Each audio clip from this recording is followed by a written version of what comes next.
Hello, welcome back to the WGL APAC Season 1 here. My name, of course, is Jordan Mays. Joining me, as always, Alex Blakey. And we've just seen a very long, drawn-out battle coming out between Goldbass and Run. Heading in 5-2 in the favour of Goldbass. Now, heading over to our next matchup here. It should be maybe, I'd say, a little bit of a quicker one. Meltdown heading up against Twist. Oh, Meltdown and Twist. This one's going to be tricky for our friends on the Twist crew. And, well, Meltdown, obviously, they are the Korean favourites of the league this season. They're sitting at the number 2 spot at the moment, just behind EL Gaming, a couple of points behind. But definitely the favourites heading towards this match, Jordan. Definitely are the favourites. And, well, it's hard to really predict that even Twist is going to get a single round here, because Meltdown have just been on such a crazy streak of victories throughout the last couple of weeks, and really, despite losing to EL Gaming in the first week of the season, from then on out, they've just been playing perfectly almost. Yeah, tricky. And, of course, after facing Goldbass yesterday, Twist, well, they didn't come away with a win from that one. So, overall, it's not looking great for them. Certainly not. Let's go ahead and look at the guys on Twist and see how they're doing. Sitting currently in number 12, so they are going to be pushed out of the Gold Series after those mid-season eliminations, which incidentally are happening next Saturday. Yep, that's the one at the end of next Saturday. But for now, we need to focus on their current team. Well, you never know what might happen in the future for Twist. But yeah, Hoi Hing Lai, definitely a solid player. Expect to see him going places in the World of Tanks esports scene. Best Momo as well. He can make big plays, he can make bad plays, but we love him. And Walrus, actually saw Walrus made some pretty decent plays yesterday, I think.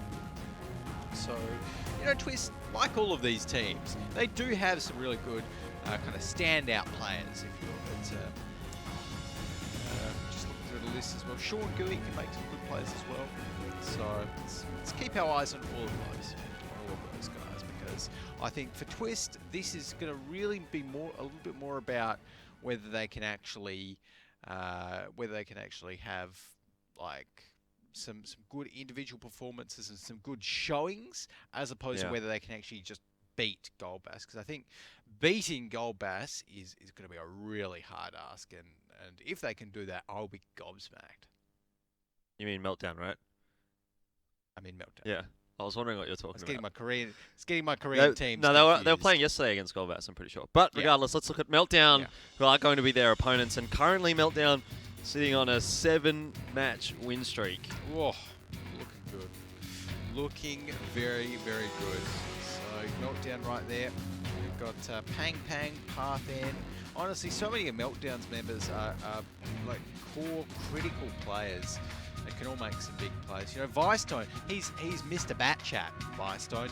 Over 22,000 games in a Bat Chat he's played, which is, I mean, like, I'm pretty sure if you put him in a real Bat Chat, he'd know how to drive it. That's how well he knows them, you know? So, Vicestone, definitely one to look out for. He'll be picking Bat Chats every game. And the rest of Meltdown, well, a bunch of very solid tankers, and you know their logo kind of throws you off a bit, doesn't it? It does. It's like oh well, these guys, you know, they've obviously got the logo done in Paint, in MS Paint. Yeah. But like that, I think maybe that's a mind game for Meltdown. Maybe Not that they really need it, because they've been pretty much rolling over everyone in the competition, apart from EL Gaming. So Meltdown coming into this one looking definitely like the favourites. When we look at the map pool, though, it's not started off too badly, actually, there for Twist. They've got Himmelsdorf as the first map here, which is Twist's pick. And, I mean, that's a pretty bad map, actually, for Meltdown. Yeah, so, like Himmels. Best case scenario for Meltdown was to get onto Himmelsdorf and Mines. They've managed to actually do that. So maybe we'll see something coming out. For Twist. And Mines, and maybe even a Ghost Town thrown in there. But overall, let's see what they're picking on Himmelsdorf. And okay, so Twist going with what I would call the standard setup of AMX 50Bs, FE215Bs, 113, and a Bat Chat. It's going to be Vicestone, by the way, and an AMX 1390. And Meltdown, Twist side, so it's not going to be Vicestone, but Meltdown, 6 FE215Bs and an IS3, which is, like, I'll be quite honest, a little bit strange I can see why they lose on Himmelsdorf now because I'm not a huge fan of all those FA215Bs on Himmels. Like, yeah, they could win out in a kind of drawn-out brawl, maybe, but I don't know. And the IS3, I'm never a huge fan. Never a huge fan of the I'm a IS3. fan of the IS3, but probably only because I drive it, and it's like one of my best tanks because it's pretty overpowered right now for its tier. IS3 is great for tier 8. Yeah, no, for sure. But, you know, all those FA215Bs, like Meltdown, I really would have liked to see some AMX 50Bs in the mix there for them. Yeah. Some auto loaders, really, because the issue with all of those is that, yes, if you have a long, drawn-out fight, you know, over say, a full minute, a minute and a half, right? Then, yeah, the FE215Bs are going to come out on top of any auto loaders because they don't have to reload, etc., etc. But if the guys from Twist play it right and just engage them, get the auto loader clips off, and disengage until they get the reload, then see you later, FE215Bs. Indeed. Well, we are going to be heading over here onto Himmelsdorf. So, how do we think it's going to turn out here, Alex? Look, if I was just judging off the tank picks and I didn't know the teams, I would say Twist. In saying that, Meltdown really are bad stats on Himmelsdorf, and they've picked some pretty dodgy tanks coming into this. Yeah. I've picked 5-0 though for this whole series, so I've got to go 2-0 to Meltdown. Yeah. I've also picked 5-0 to Meltdown. So, I guess I have to go 2-0 as well, which is funny because I was probably going to say it was going to be a 1-1 here if I hadn't said that. But, yeah, I mean, yeah, you're right. Looking at the stats there for Himmelsdorf for Meltdown, they haven't actually won a single round on defense after playing it 3 times. Twist have a... Yeah, exactly, but Twist have a reasonable attacking side here on Himmelsdorf, which leads me to believe maybe they can pick up the attacking side. Yeah. Although still, Meltdown, you'd have to say, are a much better team. So maybe they can just close it out quite easily against Twist. So 2-0 for me, 2-0 for you. We'll see if Meltdown is indeed going to be able to 2-0 this one. Yeah, we will. So right now, I'm going to be seeing Vicetone heading up the top hill there with that FE215B. And honestly, if you're going to send a tank up the hill, I don't really see why you're going to be picking an FE215B as opposed to an AMX 50B or even a FE215B 183. You know, so I'm a little bit confused as to why they're going with all that, but I don't know. They're the pro tankers, so we won't question them. Right now, though, we have got all of Meltdown moving up towards, well, not all of them, but half of them moving up towards the rail tracks from the looks of things. And maybe looking towards a 1 flag push. It's probably not a terrible idea with the FV215Bs in reality. I mean, it's not like you've got a completely inaccurate gun in the FV215B. Oh, no, you've got a very accurate gun in Exactly. Yeah. So those long sight lines, maybe Yeah. a better decision to have the FV215Bs there than not. Yep. No, I don't mind the idea of a 1 flag push if you're going for with FV215Bs. I think that could definitely work.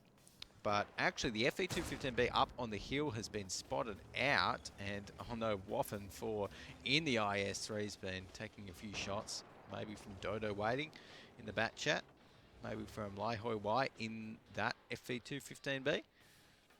But either way, not looking too healthy there in the IS. So Alex Dye as well, who poked up on the hill, found himself an FE215B and took 1 shell worth of damage. So it's looking like Meltdown are actually going to be pulling the trigger at the 3-minute mark in this one and heading up the banana with 3 of their tanks. Parthen's going to be heading up the center courtyard. And Waffen 4 and Mouse End still just sticking back.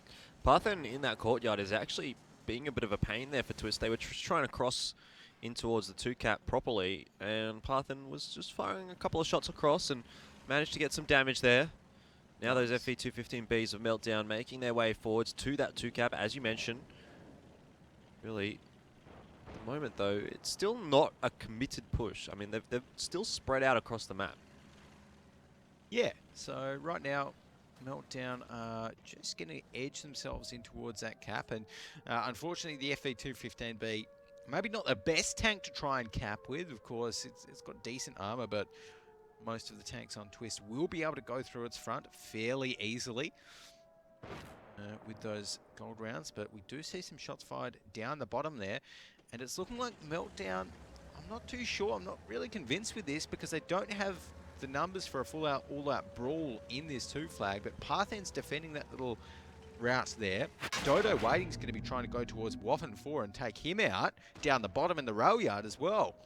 Yeah, but Dodo Waiting here just, I suppose, almost wasting his time with Waffen 4. It's not going to be a big deal for him to take down Waffen 4, sure, but he's going to have a full reload coming across here. It'll take him a bit of time to get back up onto that 2 cap. Meltdown, if they can take advantage of that, have something in this. But really, at the moment, I'm not sure what Meltdown are doing. They're just sitting back and really not committing to this one. Yeah, exactly. Meltdown cannot commit to the 2 cap push because they don't have all of their tanks there yet, and almost all of Twist's tanks are around that 2 cap. So just like that, they've had to move off and commit to the fight instead of the cap. So it's essentially a brawl. But the issue for Meltdown is that Twist, really, this is what they want with their AMX 50Bs and their 113 as well. They want a nice all-out brawl where they can just unload the shells and retreat, which is exactly what they're doing. Yeah, Walrus is probably going to be taken down here by these FV215Bs. Parthen off the reload does come around and pick that one up. So it's a trade back, a 1-for-1 now overall, but we'll see Vicetone also managing to take down Alex Dye. Now the tanks sort of favouring the guys on Meltdown, and really Twist probably haven't done enough with those AMX 50Bs, I got to say. The HP is still very much in the favour of Meltdown, and I know they started off with a heavier lineup, but even still, it seems like Twist just aren't in this one. Yeah, this isn't looking good for Twist at all because, well, we can see on the mini-map there, Meltdown are just about ready to clamp down all around them and lock them in towards this 2 flag right here as Best Momo, oh no, on fire, can't put it out fast enough. So see you later, Best Momo. It's going to be Lai Hui taking down Dukion. So guys on Meltdown looking pretty good. Still 3k HP to 1700. Valiant should be able to take down, yep, Lai Hui right there as the rest of Meltdown coming He'll on. take down Hoi Hing close. Well, 430. I think the 15B might not hit that much. 335. Ah, but the AMX 50B is reloading. Yeah, exactly. That's what I mean, right? Hoi Hing Lai, as soon as he picks his corner, Valiant should be able to take him down. Yeah. Yeah, no, that should be a fairly simple one for Valiant, and it's going to take 2 shells from that AMX 50B to take Valiant down, and Pang as well as Vicetone. So there's no way that really these super low HP members of Meltdown can do too much. Dodo Waiting's maybe 2 to 3 shells away from death himself. 23 seconds left on the cap. The guys from Twist need to push back on towards it, but it's not looking good. Definitely isn't. It's really going to have to be Dodo Waiting taking the first couple of shots, but even then, it's going to be a tough situation here for Twist. It's still entirely doable if they can get this reset. Maybe get a bit lucky, bounce a couple of shells. We'll see how this one turns out. Dodo Waiting is looking like he'll get the reset. There's a kill, though, for Vicetone, so not going to be an easy situation now for Dodo Waiting, and really not having enough damage to do much over to any of those Meltdown FV215Bs. So in the end, a pretty easy victory there for Meltdown. Yep. Pretty simple for Meltdown, and well, they just got on towards the cap, and I don't know, like, it just seemed like they won. There wasn't anything. There wasn't even like a big fight. Look, yeah, there wasn't one single play from Meltdown that really won it for them. Yeah. I think, like you said, Parthen holding back in that center square, blocking off some of the Twist movement. Yeah. Even though that's all he did, he was essentially just there, and Twist knew he was there. But that was enough for Twist to kind of get a little bit scared, not move into the right positions early enough, and that definitely helped Meltdown. Did indeed. It did. Definitely restricted the movement of what Twist wanted to do. They definitely weren't really comfortable with where their positions were, and I mean, in the end, just Meltdown with a very confident victory, slow and steady, but definitely confident there over Twist. First, though, before we get too far into things, let's have a look at the replay from that match. Ah, yes, there we go. So Dodo Waiting taking out Waffen 4 here. Yeah, it's a tier 10 for a tier 8, and he wasn't able to contribute to the main battle in that case. Like, I mean, Look, he's still coming up. Yeah, he's still coming up, and still reloading as well. So it's like, is it really worth it to take out the IS-3 in that case? I mean, it's good to take out a tank, but I think in terms of prioritization, it might have been better if Dodo waiting and prioritized the main brawl that was happening in the city. Because if he could have taken out, like, the IS-3 wasn't going to be doing anything. You know, the IS-3, there's no way an IS-3 can get from like J2 or wherever the IS-3 was up to the 2 flag, you know, in any good amount of time. So if Dodo waiting in that bat chat had just gone right up towards the 2 flag and helped out with the fight there, unloaded what, a whole clip onto one of the Meltdown FV215Bs, then I mean that was all that was in it. Yep. Oh well.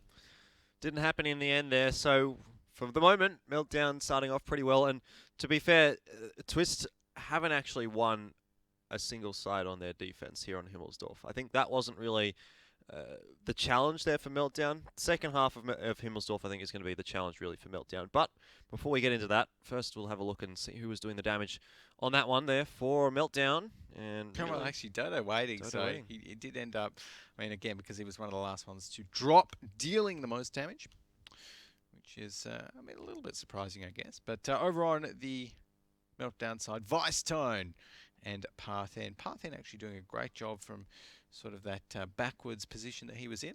And even Waffen 4 in the IS-3, 880, so can't really complain about that, I guess.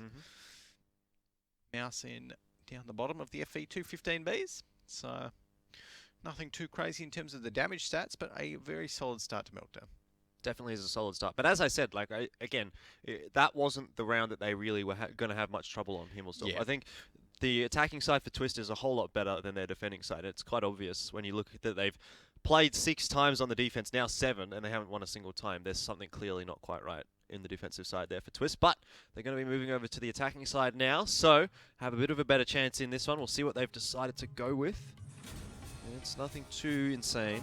No, nothing too crazy. Twist, though, going to be going with the 3 AMX 50Bs and the 2 T10s, so locking in those 2 Tier 9 Soviet heavy tanks for their lineups, as well as the 3 French Tier 10 heavy autoloaders.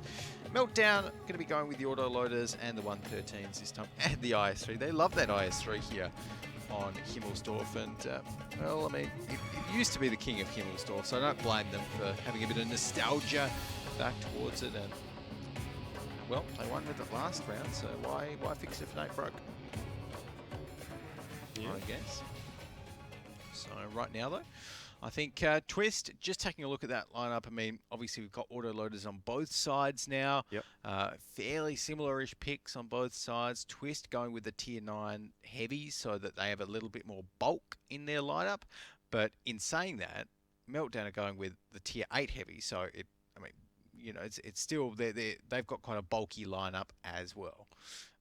You know, bulkier than if they had like an AMX 1390. Obviously, that IS-3 is not going to ricochet anything, but you'd hope. Yeah, you'd hope, but it does provide more of an HP buffer. Yeah, it can and soak up a few more shots. Exactly. Yeah, exactly. So across the board, not looking too bad for either team at the moment. Still, we're only into the first round, and this is going to be the second one coming out. Meltdown already with a 1-0 advantage. And hoping to turn that into a 2-0 here for Himmelsdorf, but really not their map pick. I don't think they'll be too disappointed if they go 1-1 here. They'll feel pretty confident heading into the next couple of maps, but let's not get too far ahead of ourselves. We've got to watch this one first. And Meltdown on that defensive side are making their way up towards the hill with a fairly big stack of AMX 50Bs. Yeah, well, this is interesting for the defense here. Meltdown heading right up towards the hill, so maybe they will be trying for like a sneaky hill push with those AMX 50Bs. And I don't know, are they trying for the hill push, or are they just waiting for the hill push? No, I think they're just going to wait for the hill push. Although no, actually it looks like, yeah, they are going to be going for it. And in the meantime, Twist actually almost committing already towards a 1 flag push here out in the rail tracks. So I think that actually, I mean, Meltdown obviously have a little bit of an issue because they don't have those 3 AMX 50Bs there.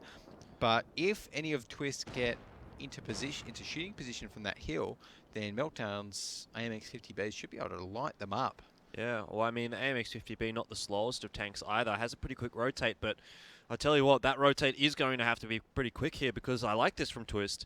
Only 28 seconds left on the clock. I mean, sure, there's plenty of guys from Meltdown over there to actually get a reset if need be, but once they do try to peak for that reset, they are going to get absolutely lit up by all of these tanks from Twist, and Meltdown aren't going to have enough tanks in that brawly situation to really brawl it out here. Only 10 seconds left, and it seems like he's tracked. Meltdown are waiting for Valiant. He doesn't have the repair kit. Exactly, they're trying to wait for Valiant to get this reset here, but it doesn't seem like he's going to be able to get it. He has been tracked twice in a row, and easy as you like, Twist picking up the victory. Wow! I love it. I love it there, Twist with a This nice... is the bit where we all spam not like this in Twitch chat. Yeah, I love it. That's though. the third time this week. Yeah, and with only Valiant there able to pick it up, and you could see because it was so well communicated there by Twist, because we saw the shots going on towards Valiant's tracks, right? They purposely were just going for the tracks so that he couldn't get around the corner fast enough, so that he couldn't aim in. Beautiful, beautiful play there by Twist, and well, unfortunately for Meltdown, they sent their AMX 50Bs up the top. Yeah. But that was just the wrong move. They couldn't have known that Twist were going for the rail track. One flag push right there. They took a gamble, and it didn't pay off.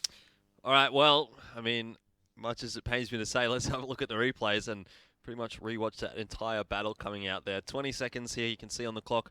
And I love their angles because no one apart from Valiant could actually get on towards them. It was a really nice setup there from Twist, definitely premeditated, and if Meltdown had someone over towards that one cap, things wouldn't have gone quite as well, but maybe Twist knew something that Meltdown didn't. And Walrus came in front of Valiant right Yeah, there. he also blocked a shot. So it was good stuff there from Twist. Very nice. Nothing much really to say about that one, to be honest. It just turned out that way. Just a nice, aggressive push, which is exactly what we love to see in Himmelsdorf. So evening it up one apiece and making our predictions wrong. Yes, of course. Although who could have predicted that, really? Well, exactly. Yeah. Anyway. But honestly, like that was a very nice strategy there by Twist. Very, very nice. So I've got to give them cred for that. They got something left in the book. I mean, they performed quite well last week against Karen Tiger. Maybe they can do the same here against Meltdown. They didn't look too great yesterday, admittedly. And to be fair as well, to Meltdown, well, I'm not sure if this is being fair or not, but Meltdown coming into this, their only map with a 0% win rate was Himmelsdorf Defense. Yeah. Right. So when they lose, it's still 0%. Yeah, it's still 0%. Good job, Meltdown. You're consistent, if nothing else. Consistent on Himmelsdorf. Yeah. So maybe they need to veto it out a little bit more. I'm not too sure. I'm surprised that they didn't get rid of Himmelsdorf. I'm assuming... I don't even know what they actually would have banned here, because really, you would have felt any map apart from Himmelsdorf would have been more comfortable for them. So, well, statistically, yeah, statistically speaking. But, I mean, sure, it doesn't really matter. They have got such a big map pool. I'm sure they can come back into this one. Still, though, those AMX 50Bs of Twist did a bit of work. Yeah, and obviously... But really, I mean, the damage stats for this round are... pretty much moot. Pretty pointless, yeah. It's, well, I suppose it shows you that Alex Dye, even for a very short, round, dealt, well, full damage, essentially. So got one full clip off in that AMX 50B. And Walrus was able to play a very crucial part by blocking that shot. And honestly, even if Valiant had got that one reset on towards... Would it have been enough? On towards Twist. I'm not even sure if it would have been enough, because it was 3 tanks in the cap. Yeah. It would have reset it by what, about 10 seconds or so? Maybe not even that. Yeah, it wouldn't have Depends been a who great you hit, deal. but yeah. So, oh well. One apiece, and moving on now to Prokhorovka. So I really like Meltdown on Prokhorovka. Yep. I think this is going to be really, really tricky for Twist here on Proc. So we'll have to see what they pick. I agree. Let's have a look and see what they're going to be rolling out here with on the first half of Prokhorovka. What?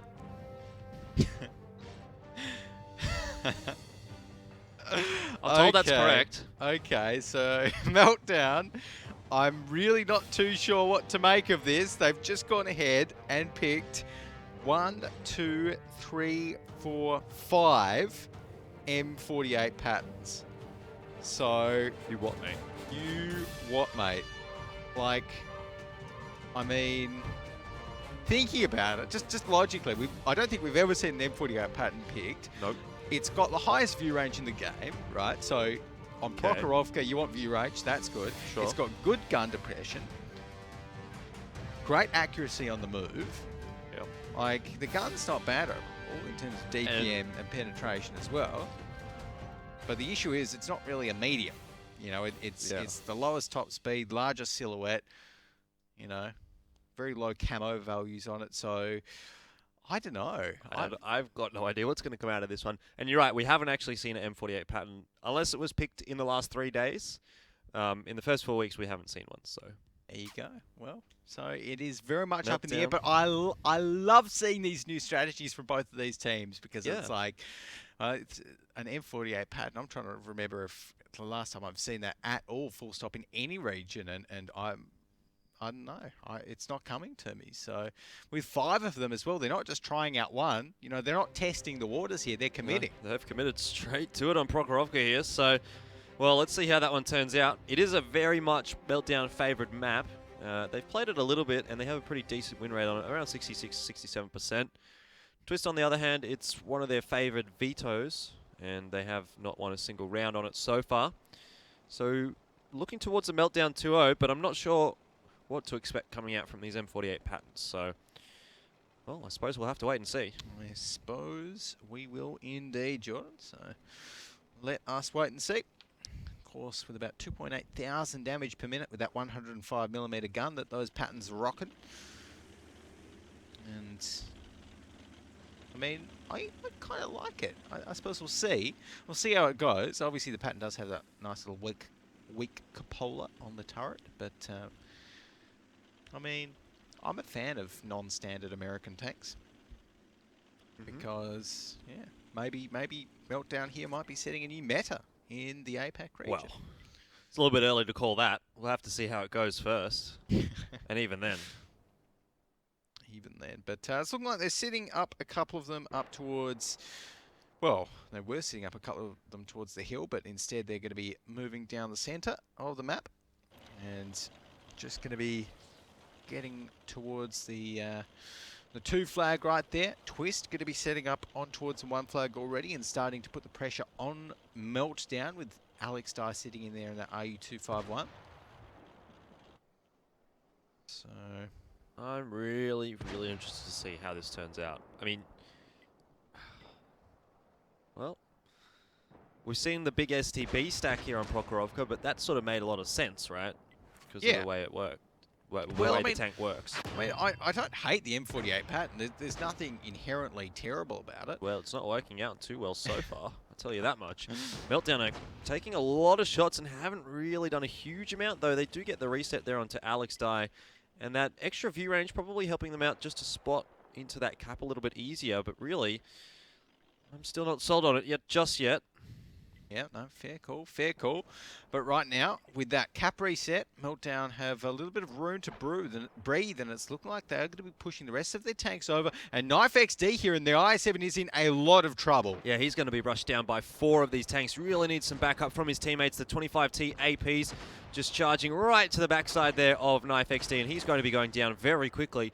Although Walrus was able to take down Valiant, and it looks like Mousen in his M48 pattern as well might be going down very shortly. So probably a 2-for-1 at this stage. There you go. Favouring Twist for the moment. And, well, we'll see how these M48 patterns are going to be able to come back from this. There will be a bit of downtime when these Batchats are reloading, but really, for the moment, I feel like Twist have actually possibly got this one. Oh, it's looking pretty good, but Meltdown are actually kicking back. They're getting right back in towards the fight right here with these M48 patterns. Lego Wise gone. Oh, see you, mate. There you go. And these patterns, they put out a lot of damage. Yep. Let's not forget. So with Twist, they still have 2 Batchats left on the field. They're going to have to reload soon. Meltdown going to be coming in towards this with 2 patterns and 2 of the Tier 9 Batchats. Oh, look at this. Waff and 4 playing it perfectly, trying to get in front of the enemy tank so they shoot each other, but he goes down. Now 3 versus 4 in the favour of Twist. You could see Best Momo came in there after he got that reload off, and really the little bit of a resurgence that we saw coming out from Meltdown there was because those 2 Batchats from Twist were reloading. And now that Dodo waiting's come off the reload. Best Momo's only got one shell left, but really definitely feels like Twist have got the upper hand in this one. It's a 2 versus 3, and really those two left here for Meltdown are both tier 9 bat chats, which you'd argue probably don't have the damage really to go up against 4 of these Twist members. So the M48's not really working out there at all for Meltdown. Unfortunately not, I've got to say. Really, like, that. Honestly, half of the problem there was that they were honestly just a little bit too slow to get into the action, and that's something which bat chats don't have the problem of. Object 140s, fast as well. Lots of these other tanks that we see picked are super fast, but the pattern, like we said, not the fastest medium. So by the time we got in there, it's a little bit too late with those 5 patterns. So it will be Twist taking it out.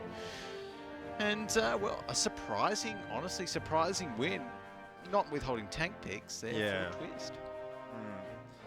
Not so sure what to make of that one. Meltdown probably trying some things out there.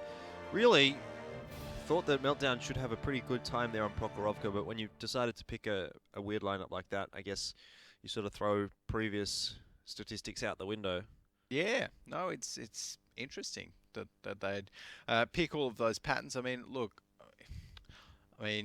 it's got, like we said, the good view range. Did Meltdown really use that? Sort of not. It didn't really play into effect. Like, Meltdown just went for the brawl. And when you're brawling against all of those bat chats, etc., and you don't have auto loaders, then a bit half-hearted on that with the patterns. So let's take a look at how they went, though. So this is the first kill, and look, they got Knife XD down very, very fast, right? That was completely fine. And then Valiant and Mouse N, honestly, this was more of a positioning error. Yeah, it was. Than anything else, because there was just 2 random tanks from Meltdown that got caught out by Twist. And Twist caught out 1 tank, right? They caught out the IS-7. Sorry, Meltdown caught out 1 tank, they caught out the IS-7, but then Twist caught out 2. So it was like a 2-for-1 sort of thing. And, I mean, no matter how you spin it, a fully loaded bunch of bat chats, of which I think Twist had, well, actually they only had 2 to be fair. But they were tier 10 bat chats. Yeah. As opposed to the 2 tier 9 bat chats for the guys on Meltdown. Yeah. So when they came in with their entire force of reloaded bat chats there, there's not really much that Meltdown could do about it, because they were, well, 2 men down, essentially. So well played there by the Twist guys, and I think Meltdown going to be a little bit disappointed that their new strategy didn't work. Yeah. But maybe I don't mind the idea of like throwing in just a pattern here or there. Yeah. I don't see the problem with that. So as a primary spotter potentially, but yeah, maybe 5 of them just a touch too much, I guess. Yeah. So Twist picking up their first victory there on Prokhorovka throughout the season. Meltdown, of course, going to be going down 2-1, so definitely not a scoreline we would have predicted coming out into this one. Valiant didn't have an impact on that one at all. Mousen, again, not really that great in the M48, and those 2 were the guys that went down very quickly. So, yeah, that positioning error probably didn't help them. Yeah, no, definitely not. And look, it was, I feel as though if those other 2 M48 patterns pushed in with the main Meltdown force, then, we would have seen a much closer match, right? But unfortunately, they didn't. So, why they were down there, I suppose, that they started off pushing down the rails in that location and didn't expect Twist to rotate so fast with their medium tanks. But, well, I guess we'll wait and see whether Meltdown continue on with their pattern picks. And they will. Okay. Thoughts? There we go. So that is...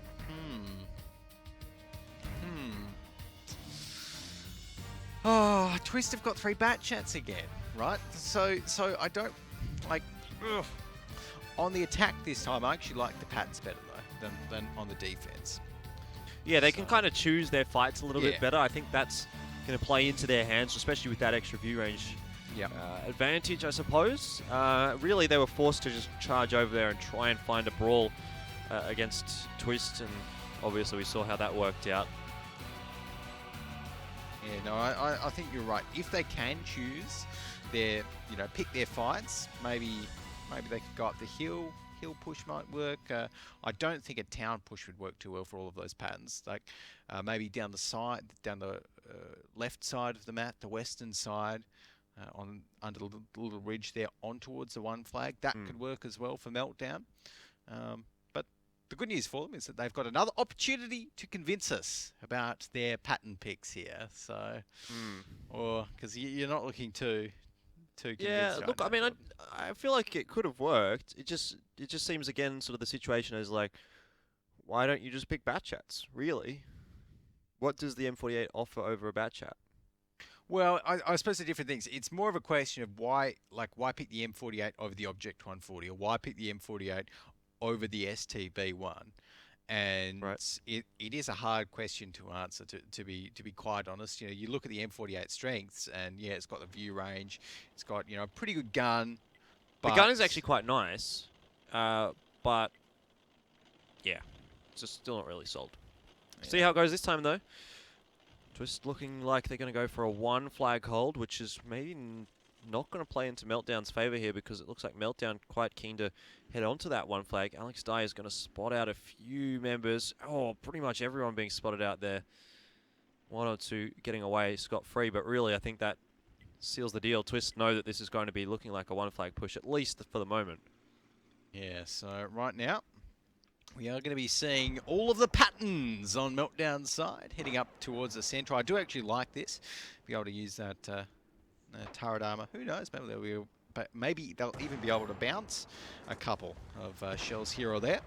But right now, Twist are pushing right up as well. We're seeing a few shots exchanged. Alex Dye is dying.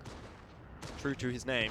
See you later, Alex Dye. And, well, overall, a good start here from the Meltdown crew. And this is the sort of brawl that they want with these patterns. The mobility is the biggest issue for the pattern, right? And when you're doing this sort of an engagement, it doesn't really matter for them. What's the gun depression like for the pattern? I've never actually driven it. It's pretty good. It It's looks pretty decent. good. Yeah, It looks pretty good. So it's pretty decent gun depression on the pattern. So makes sense. it's not too bad. But overall, Twist, we've got Dodo waiting, reloading here. Two of the other bat chats looking to maybe make a push. And again, another tank goes down. Oh, Vicetone, he is having the time of his life back here. Oh. Just firing a free shot after free shot. Knife XD, no, not going to be the target of that one. Surprised that he doesn't opt to take down Knife XD in the end there, but Hoi Hing Lai going to be going down shortly. So is Knife XD.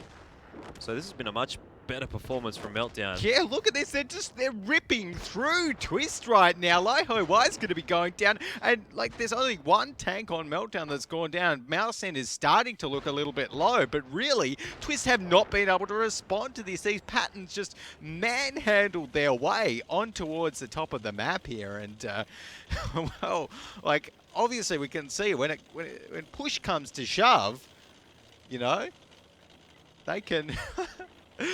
they can really show up with the big plays. So yeah, certainly a bit of a better situation for Meltdown here, not getting those two tanks caught out, and well, shines a nicer light there on the pattern.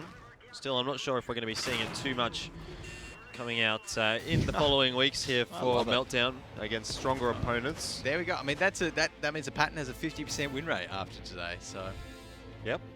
There you go. Can't complain, I guess, about that one. But really, I mean, Twist, they have got to be a little bit surprised at that, because they faced it in the first half. Obviously, they were able to get some good flanking maneuvers on two of those patterns. But then, just like that in the second half, guys from Meltdown played them to perfection. Right? It was just a well-executed push, pushed right up to the front. Twist shouldn't have actually engaged those patterns in that sort of a fight. You're not going to win. Against 5 patterns when you're just doing trade shots. That's not what bat chats are good at. You either rush them or you don't. Yeah. You don't just keep on and going in an extended trade against a tank with 2,800, 2,900 damage per minute like the pattern. Yeah. So, well, it was a wrong decision there by Twist, and overall some really good shooting from Meltdown as well that helped them win it. So, yeah, good shots. Yeah, a much better performance coming out there for Meltdown on second half of Prokhorovka. Looking at the replays, I mean, it was pretty much just across the board, good focus fire from Meltdown. Y goes down. Yeah, I mean, really, they won't. Their focus fire was actually quite excellent, really, from Meltdown there.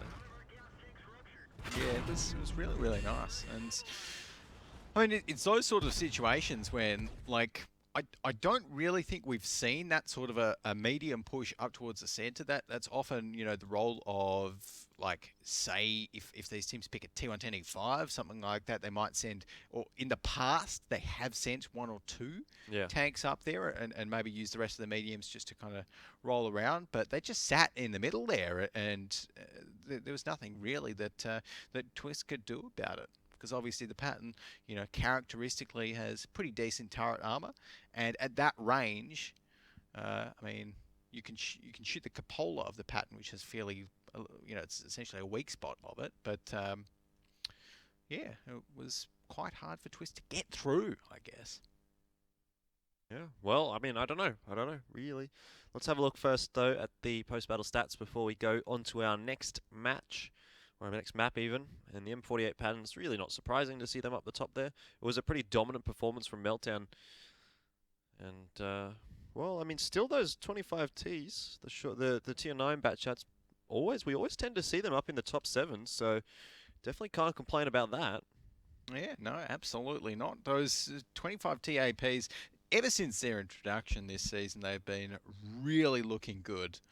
You know, like, I don't think there's any other tier 9 that can, or tier 9 medium tank that can really hold a candle nothing to else it. has that impact. Because it's essentially a bat chat, right? It's essentially a bat chat. Yeah.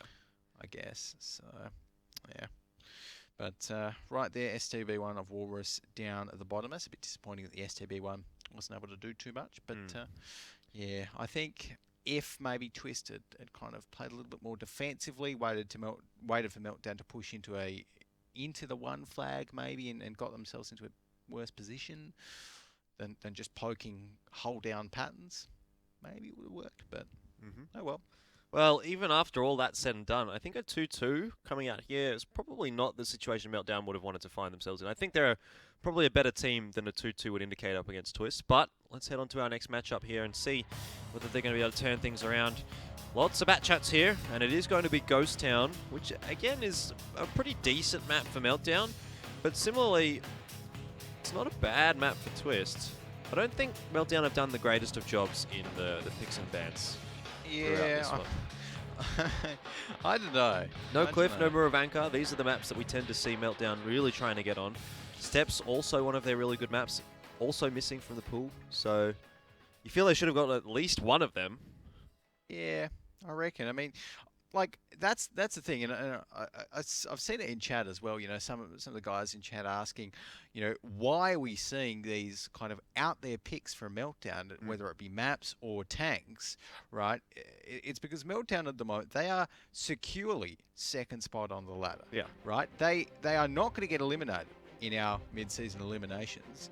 And playing against a team like Twist, it's like, well, you get to play them at their best. Twist are going to be trying their best, you know, in this series. So why not try a couple of new things? Why not try, you know, the patterns? Why not try to pick a few of the maps that you're less strong on? But I guess we'll see how it works out for them. Well, I mean, that's not to say that Meltdown is a bad map here for... Ghost Town is a bad map for Meltdown, rather. Yeah, decent on the defense. They're good on the defense and pretty average on the attack. But starting off on the defense here, Meltdown should have a pretty good opportunity in this one. Still, though, a lot of bat chats. They need to be careful. Yeah, so it's looking like right now Twist are going to be pushing up towards the 1 flag, and Meltdown with their bat chats actually quite spread out at the moment. They are looking to make a bit of a flank around, and that's always the danger. But with Twist being pushed up this far on towards the flag, then it will be hard to flank these 3 members. But the issue is Twist still have 3 members, Best, Momo, Walrus, and 1 more in the city itself. That, well, Meltdown's bat chats are essentially licking their lips to try and get behind and get some shots off on towards them, because I don't think that Dodo waiting knife extend Hui Hing Lai here, I don't really think they can support a fight that goes on towards Best Momo and Co. in that central area. I mean, something's going to have to change here for Meltdown. There is the reset coming out, but Valiant has essentially sacrificed himself in order to get that one. And still 20 seconds left on the clock here. It's going to be a little bit longer for those 3 Batchats to rotate across here for Meltdown. Dodo waiting does fall off the cap there, so a little bit of pressure relief, but Twist getting very close once again to getting a cap victory almost for free. This time though, Meltdown was able to reset it just in time, and now things starting to turn around. Meltdown will take down Lei Hui Wai. Only the tier 9 there though for Twist. They're sitting okay, still have a HP advantage, but they are certainly losing that very quickly. Hui Hing Lai going down. Great focus fire coming out here from Meltdown so far. Best Momo has taken about half HP, but apart from that, really, all of the damage that Meltdown has done has been onto those 2 dead tanks. Yeah, no, this is not a good position for Twist to be in. You never want all of these bad chats just having essentially free reign on your team from every which way. An excellent flank coming in there from those 3 Meltdown bad chats that moved up to the B0 area in the town. Yeah, sure, if the bad chats had driven right in towards Twist, which obviously they were never going to do, then Twist could have fought them. But, from a distant point, Twist was just, Meltdown was just able to get there, hit the few, oh, that was a ricochet there, but hit the few heavy tanks of Twist and get back out. Someone wasn't watching where they were driving a little bit there, but in the end, not going to have too much of a problem. Still though, Meltdown, I mean, they're losing a fair bit of HP here, so they can't rest on their laurels. And again, they've got 12 seconds on that cap, so they need to do something about it. There is a reset coming out there onto Alex Dye, but not a big one. Now 10 seconds. Dukyon is going to charge in here and get the reset onto Knife XD. Is he? No, he bounces off it. Oh, and he's going to go down there. There's only 2 seconds. Who can get the reset? No one. Oh, Twist have just clutched it out. Oh my goodness, Twist. Whew. That was so unfortunate for Meltdown. Not like this again. So unfortunate for Meltdown that happened there. The ricochet at the worst time, but I mean, props to Twist. That was honestly, I think one of the only ways that they could have actually come through with the win there, because Meltdown were just running circles around them with those bad chats. But wow, intense way to end. It was definitely not a good shot from that bad chat. No. It was like you could see the angle was pretty bad. Dodgy. Like I was like, please don't shoot yet. Yeah, just drive around another half second. Like he was under a lot of pressure. He knew he was one shot. He knew he had to fire the shot off. But he had just a little bit of extra time to play with, and he let that shot loose a little bit too early, and it unfortunately ricochets. Or fortunately for Twist there in the end ricochets. Let's have a look at the replay, see if we can break down maybe where that went wrong. Yeah, and this is the difference, right? Valiant here in his bat chat, like you could sort of tell that Valiant is one of the top bat chat players. For Meltdown and in the series, but Dukyon there. Look at that angle. Yeah, that was never going to work. So just coming a little bit too hard. Just need to stop for a second, aim in, and get the shot, and he didn't. So oh well. Win some, you lose some, I guess. And that one is going to be a loss for Meltdown. But we're seeing a very close series here, George. Yeah. Like, I mean, what, 3-2 in the favour of Twist. In the favour of Twist. We would not have guessed that coming into this, both calling a 5-0, and Meltdown really showing us. Like, they're trying some new strategies here, but that was just a good bit of play from Twist, a good bit of pressure applied, and potentially Meltdown still could have won if that turret had been angled 5 degrees more. That might have been all that was in it. It was a little bit unlucky there not to get that shot across, really, but in the end, that's how it turned out there for Meltdown. And well, Dodo waiting in that 25T short did a lot of work for Twist. Yeah, 25T AP even. It's so often that we see these tier 9 bat chats at the top of the scoreboard, and just goes to show how strong of a tank it is, I guess. And Vice Tone there in his bat chat up the top as well, which makes sense for Mr. Bat Chat to be doing the work. And Valiant and Pang there in their tier 9 bat chats doing a little bit of work, and Lai Hui Wai in the Conqueror doing not much. So I'm still not a huge fan of the Conqueror, even though these teams do pick it quite a bit on Ghost Town. I've never seen too many impressive Conqueror plays, if you will. So yeah, hopefully we see a little bit less of it. But who knows? I'm not a huge fan of the Conqueror either, but that was that there for Meltdown. They definitely need to come back and pick up a win on the second half here of Ghost Town, because really, to be going to a 3-3 or 2-3 at the moment in the favour of Twist is just, again, not a very good performance from Meltdown at all. This week has just been really, really weird. So unpredictable this week. Like we've seen absolutely everything. Yeah. You know, from all of the. I mean, and last week was a little bit unpredictable. A little well. bit. And then this week it just comes and topples it all. Yeah. So. All right, well, let's get underway with our second half here on Ghost Town. The tank picks coming out. Again, relatively standard. Yep. Meltdown with the bat chat set up again. This time, though, on the attack. So Yeah, okay. So, I mean, yeah. On the attack, a full lineup of bat chats. Like, I don't know. I wasn't super convinced for the last time. But I suppose they did show that they could get some really good flanks across. They're good at using position with their bat chats. They're good at getting around the enemy. So, it should be okay for Meltdown here. But Twist right now, look, 1 E100. I always like to see an E100 on Ghost Town. Can't go wrong with it every now and then. Apart from that, fairly standard stuff. Nothing too crazy. AMX 50Bs, etc. FV2 15Bs. Just overall a solid defensive setup. yeah, I mean, nothing really too crazy to say about those picks in particular. Meltdown, though, I mean, they looked pretty good with those bat chats on the defensive side of Ghost Town. Just got a little bit unlucky in the end there. So now, if they can pull this one off on Ghost Town, it'll be 3-3. Yep. Heading on to Mines, which is a pretty average map for Meltdown as well. So, well, perhaps shaping up to be an interesting series, though. Let's focus in on this one first. Okay, let's take a look. So right now, you're going to be seeing Meltdown heading out, not actually too far outside the map. They're, interestingly enough, staying generally in the city with 4 of their tanks. Vicestone and Dukion are making the plays there, making the flanks from the looks of things. And Waffen 4 actually managed to get a nice little trade onto Knife XD. He's a braver man than I am, trying to trade with an E100 in a bat chat, but I guess if it works, it works. So, Waffen 4 there. Meantime, Vicestone, Mr. Bat Chat.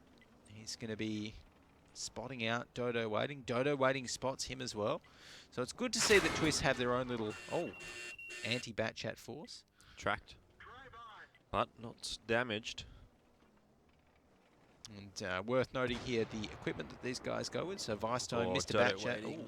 Gets below the ridge. But yeah, and Dodo Waiting's actually used both of his consumables there as well.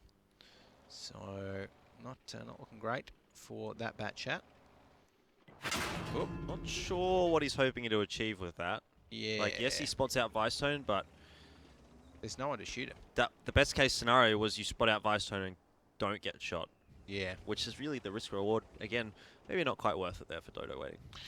I would definitely agree with that, but right now Mousen in his Bat Chat 25T is going to be maybe looking to push up a little bit. A good start from Meltdown, putting the pressure on towards Twist, and almost taking down one of their Tier 9 Bat Chats.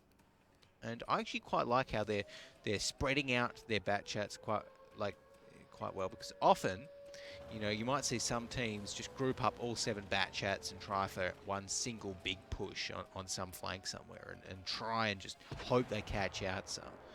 But Meltdown right now, they're making it a little bit unpredictable. They've got tanks all around the city, so Twist don't have room to maneuver. Meltdown are essentially boxing them in. Yeah, they definitely are doing that. Vicestone now leading Mousen and Dukion on a bit of a journey up towards the northwestern side of the map. He does take a tiny bit of damage, but really I think he's going to be sitting pretty happy after that. They get across without really taking much damage. Dukion, did he get tracked there for a second? I don't think he did. He just decided to stop. Oh, but Vicestone now starting to take a little bit more damage. Doesn't get any damage across there to Alex Dye. Has a bit of an opportunity, though, to get some more Alex Dye is taking damage from other sources as well at the moment, getting very low on HP. Twist now really starting to fall apart as those Batchats getting involved in the fight. Mousen making his way forward, is going to be able to take down Lei Huiwai. Alex Dye surely going to be going down very shortly as well, but Mousen has taken a huge chunk of damage in response. Still though, not probably going to be enough here for the guys on Twist, but they are going to be able to pick up that kill. It's a 2-for-1 after all that excitement, and Meltdown are going to have to fall back here and reload their Batchats.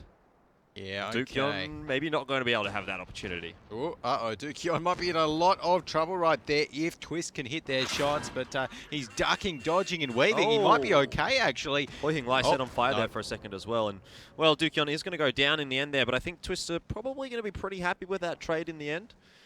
In saying that, they haven't come out too Knife well. XD. Knife XD's in a lot of trouble. Waffen 4 is going to be able to bring him down, so see you later, E100. And it's just like that, you know, you blink your eye, Twist, you think they're going well, and then suddenly a Batchat comes up behind, unloads on your E100, you've just taken, what, 1,600 damage, up to 2k damage, and, well, see you later. Yeah, exactly. I mean, it's not a great situation here for Twist, still winnable, but definitely once those Batchats come off the reload, which it seems they have, things are really going to start to get difficult. And again, you can see Meltdown restricting the map control of Twist. They've only got about a quarter of the map in the favor of Twist, and even then, it's not really like they control this. It's being pressured at the moment by Meltdown from all directions. Pang getting around towards the northern side is making the guys on Twist just a little bit cagey. You can see them. They're not sure which way to point their tanks. They're not sure which way to point their guns. And really, it's not a good situation at all. Look at Heaps this. of damage going across that AMX-50B. He's probably going to go down without even firing a shot here. Actually gets one off, but really not enough in that situation there. Alex Dye does take down Valiant, but I don't think Meltdown going to be too worried by that at all. Twist falling apart here on the second half of Ghost Town, and Meltdown really able to pick that one up. Going back to a 3-3. Yeah. So Soon. There we go. There we go. Alrighty, so Meltdown picking that one up with the Batchats, and it makes a lot more sense that they won on the attack with the Batchats. Because on the defense, you know, that flag cap was always going to be an issue for them. Yeah. So not surprising, I guess. But overall, nice little bit of flanking, and I really liked how they just kind of encroached all around. Yeah. All around Twist, and then just snapped them. So, well played there to Meltdown, evening it up 3 apiece right here. And I don't know, Jordan, could we be seeing a tiebreaker? Could we? I don't know. It is Mines, and it's not a great map for Meltdown coming up next. It's a pretty decent one for Twist. And when I say decent for Twist, it means they haven't basically lost every round on it. Like, it's not a good map by any means for Twist, because no map's a good map for Twist, really. Yeah. But it's one of their better maps. So, again, it gives me a bit of a hope that they might be able to pick up 1 or 2 rounds. And I'd say 1, but, again, it's really hard to call. Like, this has not turned out the way we would have thought it would have been, regardless of any statistics or anything. You can completely ignore statistics and say, well, Meltdown quite obviously are a better-looking team. But at the moment, it's pretty even. Yeah, it's very even. And, you know, it was only through that excellent, you know, Batchat play essentially from Meltdown that they won that one. You know, I don't think that many other teams would have been able to use 7 Batchats on Ghost Town as effectively. So no, definitely let's take a look at how they used them, as we do see Vice Tone here. This was, when was this? Just before anyone had died. And saw Vice Tone actually and Co get the shots on towards Dodo Waiting and Lei Huiwai, polish those guys off. So they took away their only real competition in the other Batchats, and by that time they had mobility. And whenever you give Batchats mobility and like sort of the ability to choose when to engage their targets and let them have the opportunity to reload, etc., etc., like that's when Batchats become so deadly, or any auto loaders for that matter. And that's exactly what Twist did. As soon as Twist lost their Batchats, they had nowhere to chase down Meltdowns, and they essentially just had to sit in the town. They couldn't push. You know, you can't push Batchats with FE215Bs, no matter what way you look at it. No. Yeah. Well, so I want to see how those AMX-50Bs did there for the Twist lineup, because I don't think they were that effective, and it doesn't seem like it's going to be sitting in the top 7. So, yeah, it's a lot of damage missing really for Twist. Absolutely, it's a lot of damage missing for Twist as Alex died there. Well, at least he managed to deal a little bit in his FV215B. 3,000 in that one. The E100 doing a little bit of work. No damage. No damage for Best Momo. Oh my goodness. That is not what you're looking for in the AMX 50B. Not at all. So it would have been much better if, you know, in that one, if Twist had just locked in a couple of extra bat chats. Obviously, they don't know because the way that we do our tank picks, for those of you out there that might be new to the WGL or World of Tanks Esports and not familiar, is that both of these teams lock in their tank lineups without seeing each other. So they can pick any tier 10, 8 or 9 tank, but they can't see each other's tank pick. Yep. So it's essentially blind pick, if you will. Yep. So that's why we can see these crazy lineups like the bat chats here, or well, what was it yesterday? The FV215Bs yesterday from in the EL gaming game, the mouse and all of this crazy stuff. So I really do like this, you know, the blind pick format that we've got here. I think Jordan. So yeah, this week's definitely been delivering, and hopefully it continues to deliver as we head on to our 4th map here of Mines. Nothing too crazy though. 5 FV215Bs from Meltdown on Mines. Meltdown love their FV215Bs. They do. They absolutely love them, and I mean, I just find it a bit of a, should I say it? Yeah, of course. Should I say it? A bit of a boring tank, a bit of a simple tank to pick. You know, I want to see the 183s. I want to see the grills. Yeah, I guess. I want to see, you know, it shoots the gun and does the thing. Exactly. It's you know, yeah, sure. It's just like a reliable tank, and Just standard Twist though, like going to the 3E5s. Like, I would rather see FV215Bs than 3 T110E5s because I'm not a big fan of the T110E5s, No. as everyone probably knows by now. But with statistics to back it up, 35% win rate leading in towards this week on that American Tier 10 Heavy. And on Mines, picking 3 of them. On Mines, yeah, you can get hull down. Yeah. Right? You can get hull down and you know, only poke the the turret of the T110E5 over the hill, and you know, yeah, it can work in that regard, but I mean, I don't know, not convinced. Alrighty, well, do you think it's going to be a 2-0 here, or is it going to be Tiebreaker City? Tiebreaker City. Oh well, I reckon I'm gonna say, just looking at those tank picks, I'm not a big fan of the E5s, even though Meltdown are going with some really generic stuff in the FV215Bs. I think that we will see Meltdown take this next one. So, like, if Meltdown pick the next, you know, if we see the same tank picks on the other side, then yeah, I would go 2-0 to Meltdown. But I feel as though Twist, with the way that they've been playing so far tonight, like they could take a game on Mines off Meltdown, absolutely. So 1-1, it's not out of the question. But what about you? Yeah, look, I think a 1-1's definitely not out of the question. Again, it's hard to predict against Meltdown just because of the strength of the history that they've got throughout the season. Really, they should be able to pick this up 2-0. I mean, they're the better team, really, on paper. So I want to say 2-0, but I think 1-1, just going by this series so far, is going to be the safe choice. So I'm going 1-1. Both teams to pick up their defensive side, but wouldn't be surprised to see a 2-0 to Meltdown. I mean, even then, I wouldn't be surprised to see a 2-0 to Twist, to be honest. Like, it's just been that close. I think at 2-0 to Twist, I'm going to rule that out and say we won't see a 2-0 to Twist. Just because, I mean, I think Meltdown should be able to win one of these halves. Twist aren't amazing on Mines, looking at the stats. They're definitely not amazing. So, statistically speaking, you know, I think it should be a 1-1. All right. Well, both in agreement then for once. 1-1 going to be coming out here. Go. If we surprise. If we are correct, but how many times have we been correct this week on our predictions? This week, our predictions have been Probably absolutely shocking. I don't think we've actually got a single game right. I'm trying to think. It's not great. It's not great. But although no, I predicted Gobas to beat Run, but I didn't predict the score right. Yeah, well, so that obviously that's 50-50. You need to predict the score, Jordan. I don't think we've got a single score right. No. Anyway. Hasn't been a good week for us. Has been a good week for upsets and crazy tank picks. It's been a bit of an insane week, really, coming out here in APAC. And Well, it's been continuing today. Now heading on to Mines, though.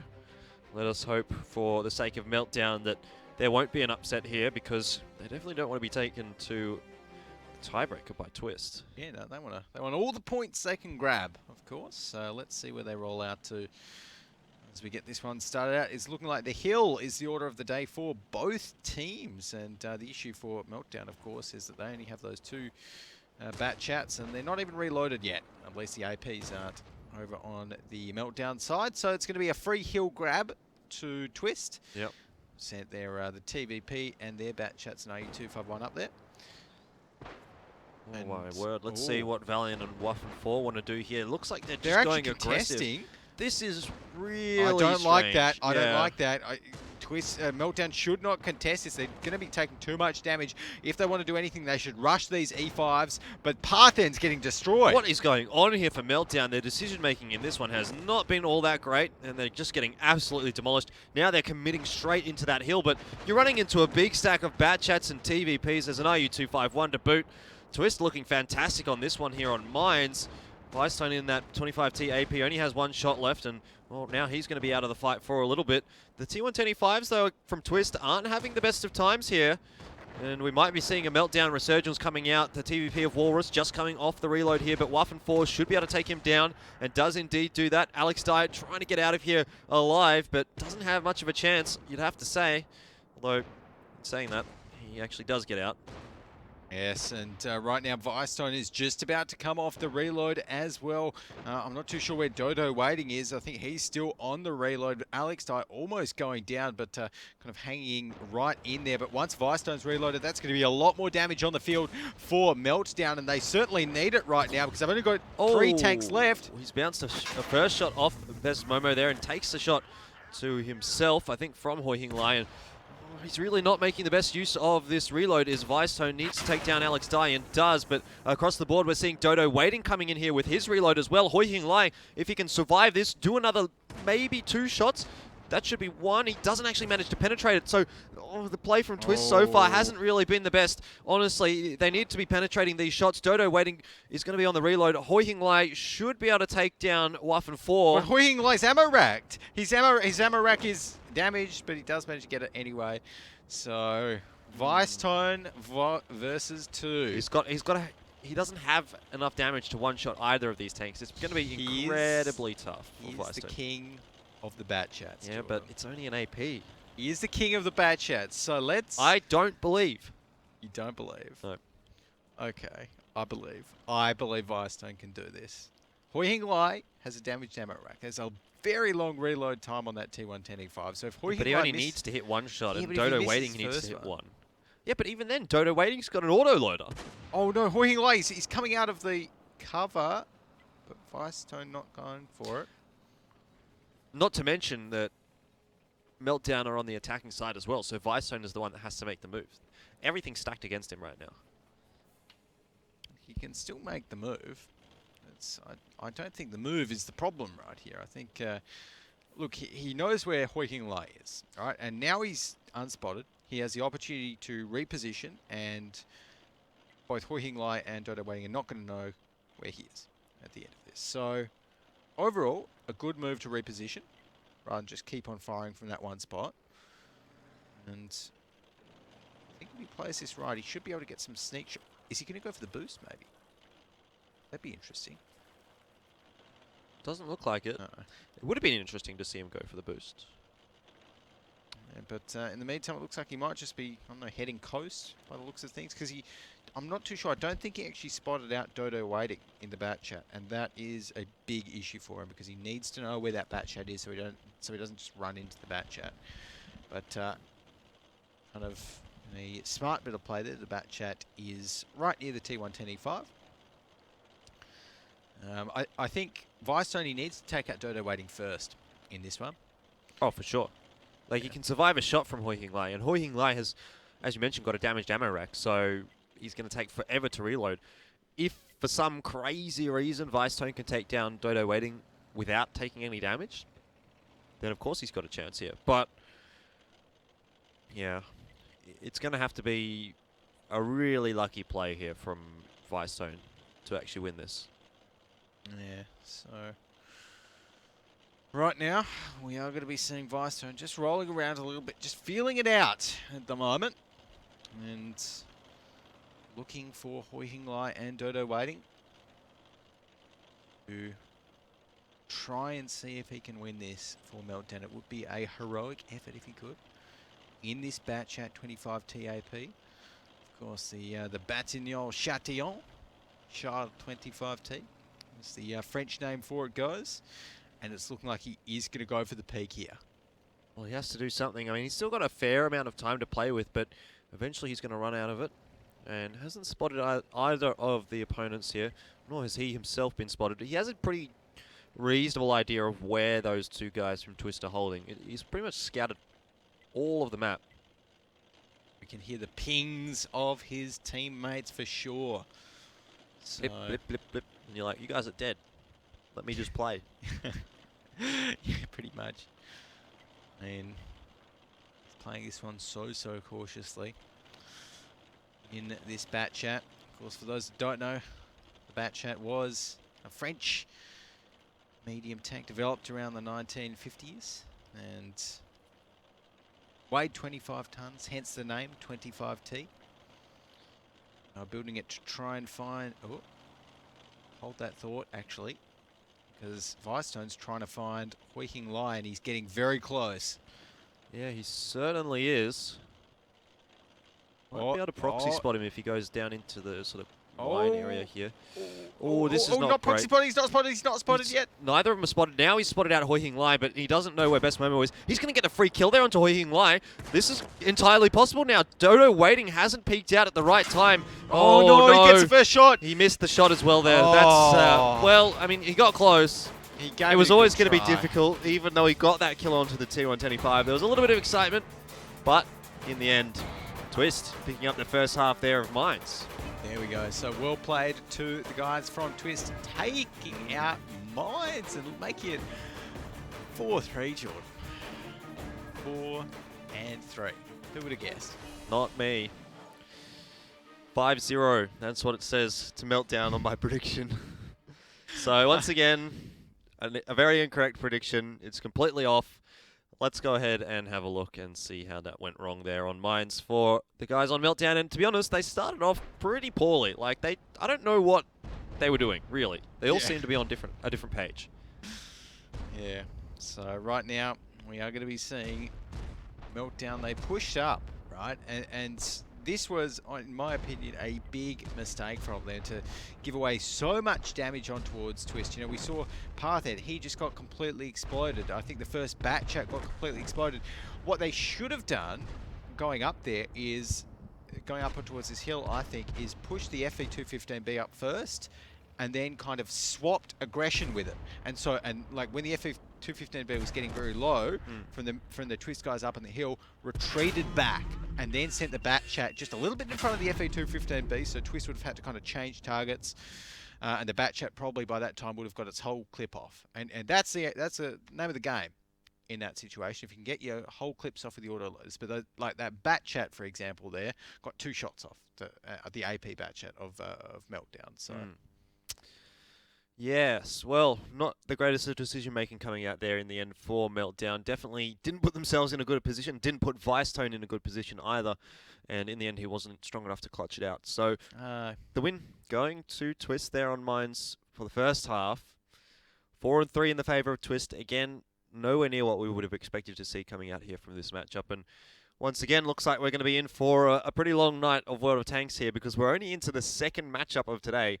And it's, well, it's already getting pretty late, so boy oh boy. There we go, in for another exciting World of Tanks experience tonight in the Wargaming.net League APAC, of course. And I just love seeing how these teams, they're picking some crazy tanks already, Meltdown in particular. You know, who would have thought you'd see all of those FV215s on Mines, or the T110E3s, even the 3 T110E3s for Twist, which honestly didn't do too badly. You know, I've seen worse, even though I was hating on it, 35% win rate, etc. But and you know, they kind of did their job, I guess. Yeah. On Mines there, so can't really complain. But I kind of want this game to go all the way out to a full tiebreaker. now, because it means that we might see Meltdown place some more crazy tanks. Yes, well, let's first look here and see how those tanks did. The T125 Yeah. did the most damage there for Twist. So 4,200 for Hoi Hing Lai, best Momo 3K in his T125, so you can't complain about them for sure. But those FV215Bs, apart from Vicestone, dealing the most damage there for Meltdown, as expected, I suppose, in those tier 10s. But yeah, those T110E5s definitely did work for the Twist guys. And Walrus 71 in his TVP, it was just a bit of a shame. He got his first clip off, then he just managed to reload. He got his ammo rack damaged, but he still managed to reload. And the second clip, he only got 2 shots off. So it was like, disappointing. But, well, disappointing indeed there for Meltdown. Yeah, really, across the board, it's been a pretty disappointing day for Meltdown. Like they've come in and pretty much wrecked everyone, and then to be going up against the 12th place team throughout this season, and they're getting taken to the tiebreaker at worst, or well, losing 5-3 at worst, and getting taken to the tiebreaker at best, I suppose. It was not a good result today for Meltdown at all. No way, no way. Even if they're trying new strategies and that sort of thing, it's just not something that we wanted to see here for Meltdown. But looks like we're going to be getting underway here shortly on our second half of Mines, and a Conqueror gun carriage. Yes, Conqueror gun carriage. I love it. They picked the tier 10 artillery here on Mines. Oh my goodness, Jordan, what are they doing? And the Grill 15 as well. The Grill 15. Tier 10 German tank destroyer. I mean, at this stage, I'm not too sure what to think about. Conqueror gun carriage has a 100% win rate throughout the season so far, Alex. Therefore, it's going to win. Let's not mention it's only been played once. You just mentioned that, though. No one heard me. But yes, they did. Got a microphone on.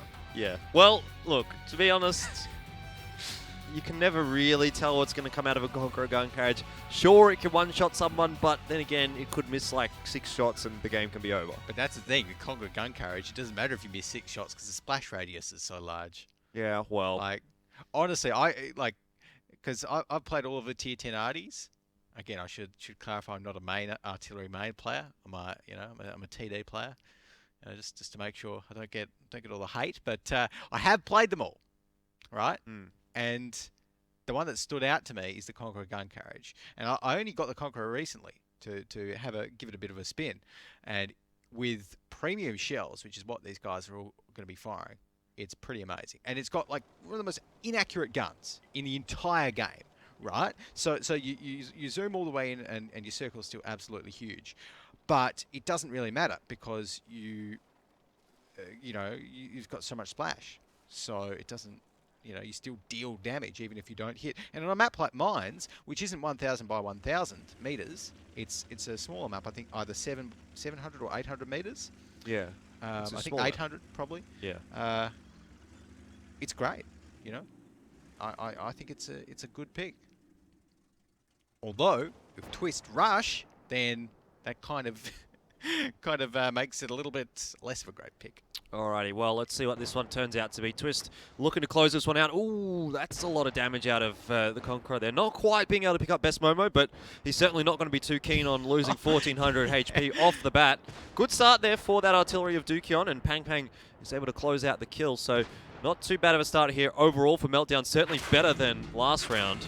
And well, it certainly looks like we're going to be heading to a tiebreaker, just judging by how this one is going, because the first 2 tanks for Twist already going down. And look at this at the back. We've got the Conqueror gun carriage. Those 2 113s at the back are just rushing right towards it. But he's going in TD mode, Dukion. Oh, where'd he go? Where's Dukion? No, he's still way at the back. He's still way at the back. Oh, sorry. I thought he was in front, but no. He might be going TD mode soon, actually, because these guys are right in front of his base. So if he can get a nice shot on towards them, then that could be a big one. Walrus, I don't know what happened there. Oh, he's just missed. Dukion's just missed, and he's taken a shell himself. But right now, Twist only with 3.3 thousand damage, HP worth of health left. Oh, what is happening? What is happening? APAC in a nutshell, Jordan. You never can predict what's going to happen. No, you definitely can't. Well, at least not this week. And I want to see Dukion again, whether he's going to go for the whether he's going to go for the TD mode once again. Oh, the grill Waffen 4 is like, hello. Yeah, I mean, this is really just a sort of a formality here now for Twist, just to close this one out. And, well, I got to say, hasn't been the greatest of nights for Meltdown here, but at least they can try and take this one to a tiebreaker victory. The map for the tiebreaker going to be Prokhorovka. Hope we're not going to be seeing any more patterns from Meltdown. I just want to see something standard. Patterns! Patterns! Yes, give me patterns! I love patterns. Patterns, Conqueror, gun carriage, something like that. But I love that Conqueror. That, honestly, that literally stopped Twist's push in its tracks. Yeah. Like 1,300 damage on towards the 113 there, that as soon as it was pushing up, like, perfect. Absolutely perfect. And he took more than one shot from the 113, stayed alive, you know, I'm not even sure if he got any more damage out. No. I think it was probably just the one, because it's got such a huge reload time, the Conqueror gun carriage, but there you go. All right, well, let's see. Maybe the replay will show us getting another shot off. But certainly started off well regardless. And I mean, Meltdown 4-4, not too bad. Well, it is pretty bad, let's be real. But trying to sugarcoat it, but I'm just not going to. Well, look, Twist having an on day. And I think this is where Hui Hing-Wai just dodged a shot from... Oh, he had just dodged a shot from the Conqueror gun carriage. And overall, it was an interesting push because, I mean, Twist pushed around the side and then we had a bit of a hill scuffle as well.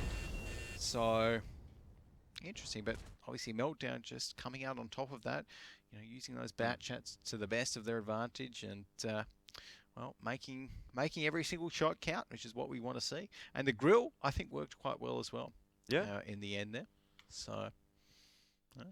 Well, looking forward to seeing the post-battle stats there to just see how much damage that Conqueror was able to actually do. I think, pretty sure it was still only that just one shot. But, pretty sure. I mean, really, whatever the case, even if it only got that first shot off, it definitely worked out there for Meltdown. They did throw the dice a little bit, I guess, with that artillery, but... can't complain. They pick up the victory. Yeah. Although, really, I just keep going back to it. But Meltdown, I can't believe they're here in a tiebreaker against Twist. It just shouldn't have happened. Well, that's the thing. Like all through this, you know, season, I have, you know, we've seen some really great play from Twist, right? Like they've always seemed like a team that has been within grasp of some of these better teams. And I suppose we're seeing that right now. You know, we didn't really see it yesterday, but here against Meltdown, they're really giving it to them, which is excellent to see. So. Alrighty, let's have a look and see how that Conqueror gun carriage did on the post-battle stats. Looking forward to seeing how much damage it was able to do. Yeah, well, I reckon it's probably around the 1,300, 1,400 mark, so let's have a look. But, oh no, even less, actually, so... Because I just assumed that big shot that came out on towards the 113 that was pushing on was from, it was mainly from the Conqueror gun carriage, but maybe it actually didn't even get a shot off. I thought it did about 1,400. Yeah, well, but maybe it was a shot, 1 and 1, 1 and 1 that may have been split between and looked like just a single shot. Still though, so 1K. Right, yeah, and you can't complain when Best Momo dealt 0 damage in his 113. Lihel Y 700. Walrus 900. I want to see how Walrus died in the TVP. It's like, as is almost getting standard on mines every week or two, we see someone has died. Yeah. On mines. Yeah, or Himmelsdorf. Something like that. And they just fall off a cliff or something. So, oh well. But it is time. It's tiebreaker time, yeah, and exactly. I think Twist have got the fastest round because they got that cap on Himmelsdorf, which was pretty quick. Yeah. So I'm assuming they've been the ones to pick that one up. So, in which case that would mean they get the choice of side on Prokhorovka. Yep. And, well, I've just been told that is correct. Himmelsdorf, 159 was the time for that cap. 159, so blazing fast. Very quick. And they chose defense, apparently. Right. Okay. Well, I like that. Defensive side on Prokhorovka. So I think that could work out for Twist. But on the defense... Sorry, that was the side that they lost on Prokhorovka, wasn't it? Twist picking the defense. Yeah, that is correct. They lost defense and 1 attack. Yeah, so like makes me wonder why they'd pick defense if. Well, it is a little defense-sided, the map in general, but they definitely didn't look good on their defensive side. No. So A little bit surprising. Well, maybe they've got, you know, a new strategy. Maybe they've kind of realised what they did wrong against those meltdown patterns. But I would so love to see patterns again. Honestly, patterns, 5 patterns, 2 bat chats. That is what I'm gunning for here from Meltdown. You know, new meta. You know, next week I'm sure we'll see Na'Vi. yeah. Busting out the patterns. Would you like to put a $5 bet on that?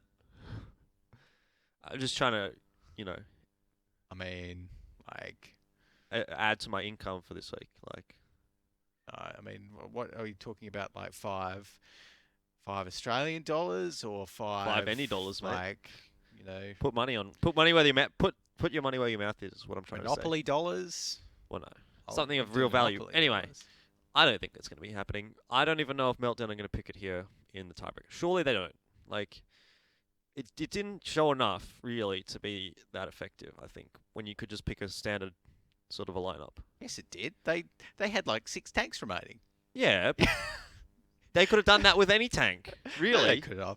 They were just outplaying Twist. It wasn't the patterns. Patton can, well, actually, Patton was part of that because Patton has one of the highest alpha damages of any of the medium tier 10 tanks.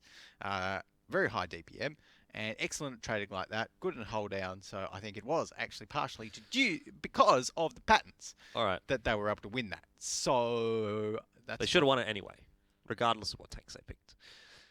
Guy's a hater.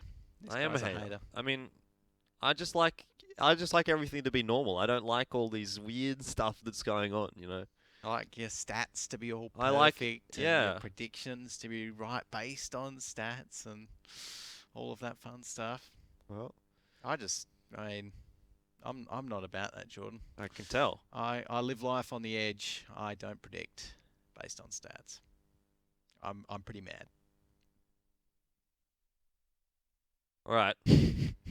Well, let's just say, do you think Meltdown's going to be able to bring this on to 5-4 victory, or do you think Twister's going to close it out? Meltdown will win, 100%. I don't Okay. like patterns or not, Meltdown will win. That's my bet. Okie dokes. Let's have a look and see if they're going to have those patterns or not.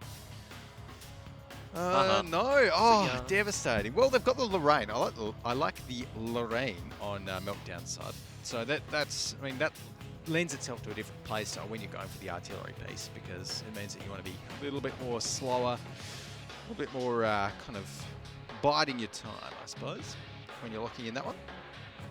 So Twist, though, going to be going with those 2 T1 10E5s, which I dislike, and the Object 140s, Bat Chats. Overall, a fairly fast lineup apart from those E5s. Meltdown, though, I mean, the Lorraine, I do like it here on Prokhorovka. I am a bigger fan of the M40, M43. Yeah, I think the Lorraine is probably a little bit more effective on Prokhorovka than the M40-43, though. It seems to be the map that the Lorraine is favoured on, as opposed to almost every other map, like which the it is. I mean, it does have the range for Prokhorovka. It does have a bit better accuracy, which on Prokhorovka makes sense. But you know, I still think you can take an M40. Anyways, here we go. This is Prokhorovka here with one of the flags. That one next to the demolishable or destructible even city. The other one out in the open a little bit more around some ridges. Find out where these guys roll out to. Let us indeed. Meltdown on the attack. Look like they're heading over towards the western side of the map, so obviously probably towards that 1 cap, and similar to what they did on their first attacking side here, but in saying that, it's a completely different lineup, so we're definitely not going to be seeing a similar strategy. This time, Dukion with that Lorraine, we'll have to look towards him to see whether or not he's going to have an impact here. Yeah, so Dukion with that one. Oh, actually, it looks like Twist are playing very, very aggressively right there. And they've all been spotted out. Oh, that's not a good start at all there for Twist. Oh, Lorraine! See you later, Bat Chat. That's why we see the Lorraine picked right there, and suddenly Twist's push has just been demolished by Meltdown. And honestly, there's nothing stopping them if they wanted to, just pushing right back on towards Twist and going for the throat. Yes. Well, it's been a good start here for Meltdown. They're making their way forward. Another kill going to be going in their favor as well. This is not looking good at all for Twist. They've struggled so hard to get to that 4-4, and now it seems like it's all falling apart here on Prokhorovka. And well, we'll have to hope to see something coming back for them, but really doesn't seem like that's going to happen. Hoi Hing Lai has taken a huge amount of damage getting in there. Valiant may be going down, probably not though, to the T125 there as he survives that shell. And now we're going to see Vicetone come in, try and save his teammate. Is he going to get the shots across in time? Or it doesn't matter, the T125 bounced anyway. The poor Lorraine's in trouble. The poor Lorraine down the back. Alex Dye spotted him out, and Duke Yons had to run back a little bit, but it's looking like Meltdown are going to be polishing off Twist in the middle here. And, well, Twist might get the Lorraine as a bit of a consolation prize, but there we go. Walrus going up in smoke, and yep, I'll see you later, Lorraine. Alex Dye should be able to pick up this kill fairly easily. Just needs one more shot on towards that French Tier 8 artillery piece, and oh, yep, see ya. See ya indeed. Consolation prize though. It's a disappointing map coming out there from Twist. They just were not in it at all. Yeah, no, I mean from the very first bit, they didn't. I don't know why they pushed out with that. Pang Pang and Valiant just having a bit of a brawl out there, you know, as you do. As you do. As you do. I wonder if they... Well, yeah, it probably would count towards this stat, so there we go. But Alex Dye there, not going to be looking too good. At least he got the consolation prize. But I think they're firing HE a little bit as well. The sounds of it. But not like it's going to matter. That will be Meltdown taking it out 5-4 to Twist. And, well, a very convincing end to a bit of a back-and-forth series. Got to question why it wasn't that convincing from the start, though, really. Like, Meltdown. The second place team playing the 11th? 12th. 12th. Yeah. 12th. Like, yeah. But that's why Twist Twist haven't won so far.